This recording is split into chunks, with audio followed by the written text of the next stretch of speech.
Tyson Pedro versus Harry Hunsucker is on the pay-per-view. Interesting fight. But before we get into it, guys, this video is sponsored by Full Reptile Collective, brought to you by Dan Hardy.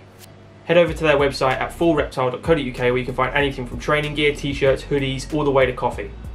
For an exclusive 10% off, use Dan Said So at checkout. Make sure to also check out their YouTube channel for some of the best MMA content out there, bar my own. Let's get back to the video. Alright guys, this video is kind of a formality here. Tyson Pedro versus Harry Hunsucker is a weird fight. I mean, I can understand why they've made it. Tyson Pedro was, against EK last time out. Hadn't fought for a number of years. It was almost his comeback. He was stopped against Shogun, a few years back, and he just never lived up to that hype that he had.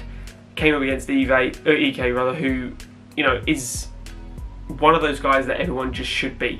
He's not UFC quality, but they use him almost like as a boxing tool at this point. Harry Hunsucker is a similar opponent. He should not be in the UFC. I will say that now. I know it sounds harsh to some people, but he is not UFC level. Just not.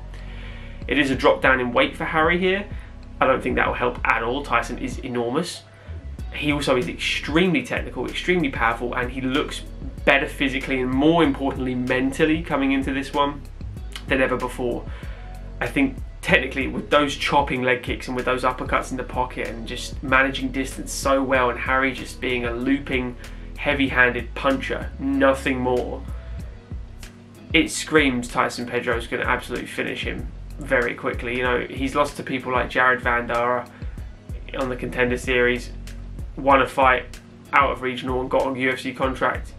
Bit of a weird one when you see the amount of people that are in the UFC, that aren't in the UFC, that people are screaming to get into this organisation, and you've got individuals like Harry here. I'm not trying to shit on him too bad here, but he's not that level. I'm not hating him for being in the UFC. It's not his decision. Someone invited him in, he comes in, he gets that paycheck, but he's not the level of these guys. I think Tyson Pedro is far more significant. I think he's so much more dangerous. I think he's got so many tools about him, and if he goes on this little comeback run that I think he will do, I think he's going to cause some damage in this division, and Harry's going to be, the second one on this chopping block for me. I think it's going to be a pretty quick win here.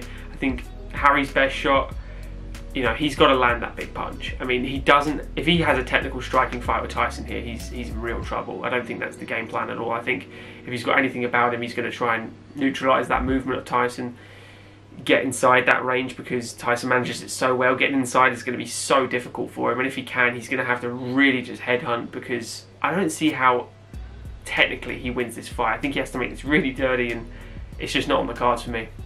So guys, I am going Tyson. I think this is an extremely easy pick. If Tyson loses this fight, I would be absolutely shocked. I think he's opening up as a crazy favourite here in the UK. It's 8-1, and I think that's going to keep growing and growing and growing at this point. I'd love to hear your thoughts on why this matchup has been made, how it's on a main card on a pay-per-view, which is bananas, but Tyson for me, guys. If you do enjoy these videos, guys, make sure to like it, comment below, and subscribe to the channel if you're new. And we'll see you in the next one. Cheers, guys. Enjoy the fight.